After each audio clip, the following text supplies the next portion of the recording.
ಇವೆಲ್ಲ ಪ್ರಶ್ನೆಗಳಿಗೆ ಯತೀಂದ್ರ ಉತ್ತರ ಕೊಟ್ಟಿದ್ದಾರೆ. ಪ್ರತಿಪಕ್ಷಗಳಿರೋದೇ ಟೀಕೆ ಮಾಡೋದಕ್ಕೆ. ಒಂದು ಸಾಲಿನ ಉತ್ತರ. ಬಿಜೆಪಿ ನಾಯಕರೇನು ಆರೋಪ ಮಾಡ್ತಾ ಇದ್ದಾರೆ, ಆರೋಪದಲ್ಲಿ ಹುರುಳಿಲ್ಲ.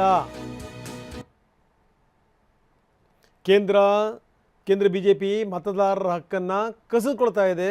ಮತಗಳತನ ಮಾಡಿದರೆ ಅದು ನಮ್ಮಿಂದ ಅಲ್ಲ, ಅದು ಬಿಜೆಪಿ ಪಾರ್ಟಿಯಿಂದ ಅಂತಾರೆ ಯತೀಂದ್ರ.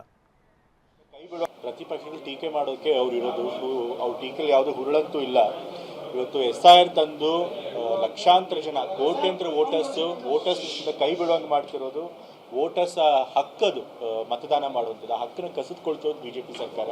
ಮತ್ತು ಚುನಾವಣಾ ಆಯೋಗ ಕೂಡ ಯಾವ ರೀತಿ ಈ SIR ಸಮಯದಲ್ಲಿ ಯಾವ ರೀತಿ ನಡ್ಕೊಂಡಿದೆ ನಿಮ್ಗೆ ಚೆನ್ನಾಗಿ ಗೊತ್ತಿದೆ. ಚುನಾವಣಾ ಆಯೋಗ ಹೆಚ್ಚೆಚ್ಚು ಮತದಾರರಿಗೆ ಪಟ್ಟಿಯಲ್ಲಿ ಸೇರಿಸುವಂಥ ಪ್ರಯತ್ನ ಮಾಡಬೇಕು.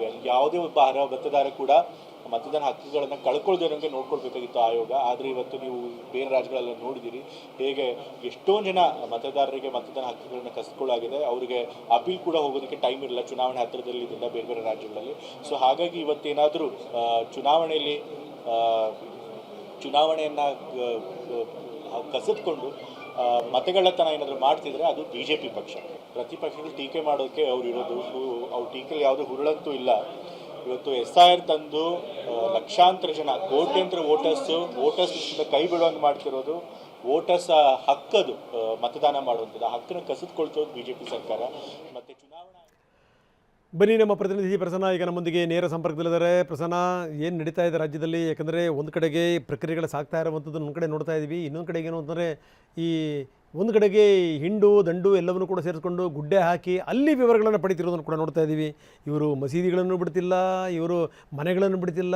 ಒಂದೊಂದು ಕಡೆಗಂತೂ ನೇರವಾಗಿ ಸಂಬಂಧಪಟ್ಟಂಥ ಅಧಿಕಾರಿಗಳು ಅಲ್ಲೇ ಕರೆಸ್ಕೊಂಡು ಎಲ್ಲರಿಗೂ ಅಪ್ಲಿಕೇಶನ್ ವಿತರಿಸಿ ಈ ರೀತಿ ಕೆಲಸಗಳನ್ನು ಕೂಡ ಮಾಡ್ತಾ ಇದ್ದಾರೆ. ಅಂದರೆ ಈ ಜಾತಿ ಜನಗಣತಿಯನ್ನು ಎಷ್ಟು ದೊಡ್ಡ ವೈಜ್ಞಾನಿಕವಾಗಿ ಮಾಡ್ತಾರೆ ನೋಡಿ ಸರ್ಕಾರ. ಅಬ್ಬಬ್ಬ, ಆ ರೀತಿ ಯಾರು ಕೂಡ ಮಾಡಲಿಕ್ಕೆ ಸಾಧ್ಯ ಇಲ್ಲ. ಕೆಲವೊಮ್ಮೆ ಬಂದರೂ ಕೆಲವೊಮ್ಮೆ ಬರಲಿಲ್ಲ. ಅದರ ಮುಂದುವರೆದ ಭಾಗ ಅಂದ್ಕೊಂಡ್ಬಿಟ್ಟಿರಿ ಅಂತ ಅನಿಸುತ್ತೆ. ಯಾಕಂದರೆ ಇವರಿಗೆ ಇದರ ಪರಿಣಾಮಗಳೇನು ಎತ್ತ ಪಶ್ಚಿಮ ಬಂಗಾಳದಲ್ಲಿ ಏನಾಯಿತು, ಮ್ಯಾಜಿಸ್ಟ್ರೇಟ್ಗಳೆಲ್ಲ ಬಂದಿದ್ದಕ್ಕೆ ಸಾಕ್ಷಿ ಆಗಬೇಕಾಯಿತು. ಮುಂದೆ ಏನಾದರೂ ಮಿತಿ ಮೀರಿದರೆ ಅಂಥ ವಾತಾವರಣ ಕೂಡ ಬಂದುಬಿಡ್ಬೋದೇನೋ. ಹೀಗಾಗಿ ಏನಂದರೆ ಒಂದು ವ್ಯವಸ್ಥೆ ಇಲ್ಲಿ ಎಚ್ಚೆತ್ತುಕೊಳ್ಳುವಂಥದ್ದು ಭಾಳ ವೆರಿ ಇಂಪಾರ್ಟೆಂಟ್. ಏನಂತೀರಿ? ಹೌದು ರಂಗನಾಥ್, ಚುನಾವಣಾ ಆಯೋಗ ಅತ್ಯಂತ ಬೇಜವಾಬ್ದಾರಿ, ಅತ್ಯಂತ ಕೆಲಸಗಳ BLOಗಳನ್ನ ನೇಮಕ ಮಾಡಿದೆ ಅನ್ನುವಂಥದ್ದು ಮೊದಲ 3 ದಿನದಲ್ಲೇ ಗೊತ್ತಾಗ್ತಾ ಇದೆ. ಒಬ್ಬೊಬ್ಬ BLOಗೆ ಕನಿಷ್ಠ 300ರಿಂದ 350 ಮನೆಗಳು ಬರುತ್ತೆ. 1500 ಒಳಗಡೆ ಮತದಾರರು ಇರ್ತಾರೆ. ಅಷ್ಟು ಮನೆಗಳಿಗೂ ಕೂಡ 30 ದಿನದಲ್ಲಿ ಭೇಟಿ ಕೊಟ್ಟು ಎನ್ಯುಮರೇಷನ್ ಫಾರ್ಮನ್ನು ಕೊಡೋದಕ್ಕಾಗಲ್ಲ ಅಂತಂದರೆ ಅವ್ರ ಕೆಲಸ ಏನು ಮಾಡ್ತಿದ್ದಾರೆ, ಅವರಿಗೆ ಕೊಟ್ಟಂಥ ತರಬೇತಿ ಏನು, ಅವರಿಗೆ ತಾವು ಎಂಥ ಗಂಭೀರವಾದಂಥ ಕೆಲಸವನ್ನು ಮಾಡ್ತಿದ್ದೀವಿ ಅನ್ನುವಂಥ ಆಳ ಅರಿವು ಇದ್ದಂತೆ ಕಾಣಿಸ್ತಾ ಇಲ್ಲ. ಇದೇ ಕಾರಣಕ್ಕೋಸ್ಕರ ಎಲ್ಲರನ್ನೂ ಕೂಡ ಗುಡ್ಡೆ ಹಾಕ್ಕೊಂಡು ಅವರಿಗೆ ಎನ್ಯುಮರೇಷನ್ ಫಾರ್ಮ್ಗಳನ್ನ ತರಕಾರಿ ಹಂಚದಂಗೆ ಹಂಚುವಂಥ ಕೆಲಸವನ್ನ BLOಗಳು ಮಾಡ್ತಿದ್ದಾರೆ. ಚುನಾವಣಾ ಆಯೋಗ ಇದನ್ನೇನಾದರೂ ಕಣ್ಮುಚ್ಕೊಂಡು ಕೂತಿದ್ದೆ ಆದರೆ ಬಹುತೇಕ ಅಕ್ಷಮ್ಯ ಅಪರಾಧ ಆಗುತ್ತೆ. ಮತ್ತು ಬೇರೆ ಬೇರೆ ರಾಜ್ಯಗಳಲ್ಲಿ ಏನೆಲ್ಲ ಗೊಂದಲಗಳು ಕ್ರಿಯೇಟ್ ಆಯಿತು, ಆ ಗೊಂದಲಗಳು ಕರ್ನಾಟಕದಲ್ಲೂ ಕೂಡ ಕ್ರಿಯೇಟ್ ಆಗೋದ್ರಲ್ಲಿ ಯಾವುದೇ ರೀತಿಯ ಅನುಮಾನಗಳಿಲ್ಲ. BLOಗಳಿಗೆ ತರಬೇತಿ ಕೊಟ್ಟಂಥ ಸಂದರ್ಭದಲ್ಲಿ ಚುನಾವಣಾ ಆಯೋಗ ಅತ್ಯಂತ ಸ್ಪಷ್ಟವಾದಂಥ ಸೂಚನೆಗಳನ್ನ ಕೊಟ್ಟಿತ್ತು, ಗೈಡ್ಲೈನ್ಸ್ ಅನ್ನು ಕೊಟ್ಟಿತ್ತು. ಮನೆ ಮನೆಗೆ ಭೇಟಿ ಕೊಡಬೇಕು, ಅಲ್ಲಿ ಎನ್ಯುಮರೇಷನ್ ಫಾರ್ಮ್ ಅನ್ನ ಮತದಾರರಿಗೆ ಕೊಡಬೇಕು, ಜೊತೆಗೆ ಸ್ಟಿಕ್ಕರ್ ಅನ್ನ ಅಂಟಿಸಬೇಕು. ಮತದಾರರು ಇದ್ದಾಗ ಒಂದು ಕಲರ್ನ ಸ್ಟಿಕ್ಕರು, ಅವರು ಇಲ್ಲದೆ ಇದ್ರೆ ಬೀಗ ಹಾಕಿದ್ರೆ ಬೇರೆ ರೀತಿಯ ಸ್ಟಿಕ್ಕರ್ನ ಅಂಟಿಸಿ ಬರಬೇಕು ಅನ್ನುವಂಥದ್ದನ್ನ ಖಡಕ್ ಆದಂಥ ಸೂಚನೆಯನ್ನ ಕೊಟ್ಟಿತ್ತು. ಆದರೆ ಆ ಸೂಚನೆಗಳನ್ನ BLOಗಳು ಎತ್ತಿ ಕಸದ ಬುಟ್ಟಿಗೆ ಹಾಕಿದ್ದಾರೆ. ತಮಗೇನು ಬೇಕೋ ಅದನ್ನ ತಾವು ಮಾಡ್ಕೊಳ್ತಾ ಇದ್ದಾರೆ.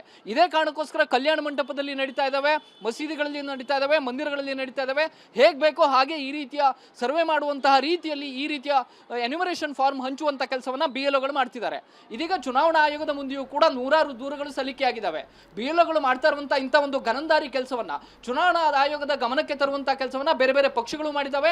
ಆಡಳಿತ ಪಕ್ಷ, ವಿರೋಧ ಪಕ್ಷ ಎಲ್ಲರೂ ಕೂಡ ಮಾಡಿದ ಬಳಿಕ ಚುನಾವಣಾ ಆಯೋಗ ಇದೀಗ ಎಲ್ಲ ಜಿಲ್ಲಾ ಚುನಾವಣಾಧಿಕಾರಿಗಳಿಗೆ ಖಡಕ್ ಆದಂತ ಮತ್ತೊಂದು ಸೂಚನೆಯನ್ನ ಕೊಟ್ಟಿದೆ.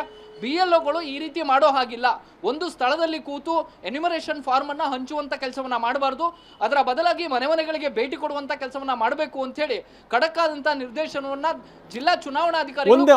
ಒಂದೇ ನಿಮಿಷ ಹಾಗೆ ನೀವು ಸಂಪರ್ಕದಲ್ಲಿ ಪ್ರಸನ್ನ ಮಾತಾಡ್ತೀನಿ.